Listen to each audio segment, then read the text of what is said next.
On today's podcast, we're going to discuss how you react to issues, so stay tuned. Welcome to Warehouse Safety Tips. You can find the show notes to each episode, links to information mentioned on the podcast, the social media platforms we're on, and anything else related to the podcast at warehousesafetytips.com.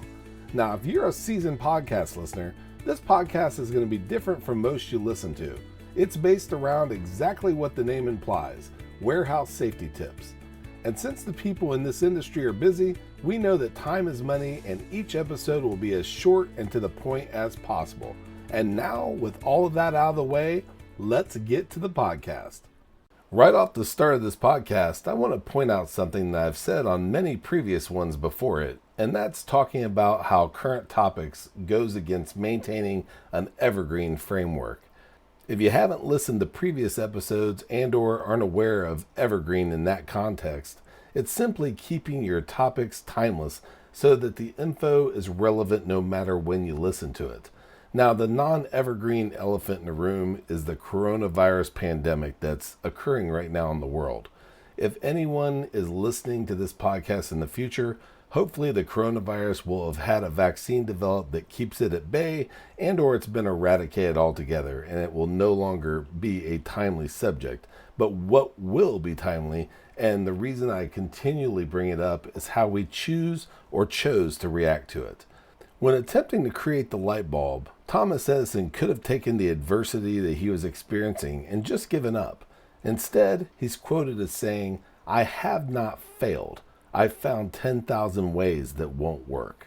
Another person that's more than familiar with adversity was Nelson Mandela. One of his famous quotes is, "I never lose. I either win or learn." Before moving on, here's a word from one of our sponsors. If you've ever been to or worked in a warehouse, you know just how important safety is to both management and staff. It's almost impossible to go 10 steps without seeing safety tape, angles, signs, and or safety products. It's these items that show us how to be safe and avoid danger in the workplace. And if you're looking for the best products to make this happen, look no further than Mighty Line. Mighty Line floor signs and floor markings offer the best industrial products out there. We're proud to have Mighty Line as the official floor sign and floor marking company for the Warehouse Safety Tips podcast and site. Go to mightylinetape.com/safety tips to request a sample pack of their incredible safety signs and floor markings. Now back to the podcast. In the first part of this podcast, I mentioned how our country is still in the grips of the coronavirus pandemic and brought up a couple quotes of how notable people in history dealt with adversity.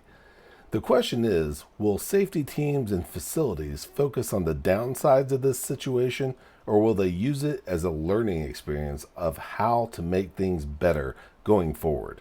Whether you were fortunate enough to be considered essential and allowed to remain in operation, or when you return from the shutdown you've been in, take the time to implement the 6S methodology. That's sort, set in order or straighten, shine, standardize, and sustain for safety. Of course, you're going to be implementing and training on proper and heightened hygiene and social distancing, but don't stop there. Play chess instead of checkers. And what I mean by that is thinking several moves ahead. Look for potential hazards before they occur.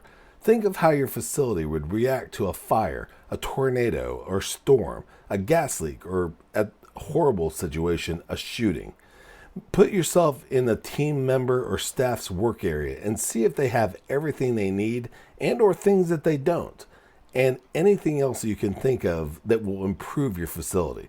And make sure you document your findings for future discussions and or put into action SOPs, standard operating procedures. In essence, don't lose, learn. We hope you enjoyed this episode of Warehouse Safety Tips. If you visit warehousesafetytips.com, you'll find the show notes for this episode and access to all of our blog posts, previous podcasts, advertiser information, and much more. Thank you for listening to Warehouse Safety Tips and have a safe day.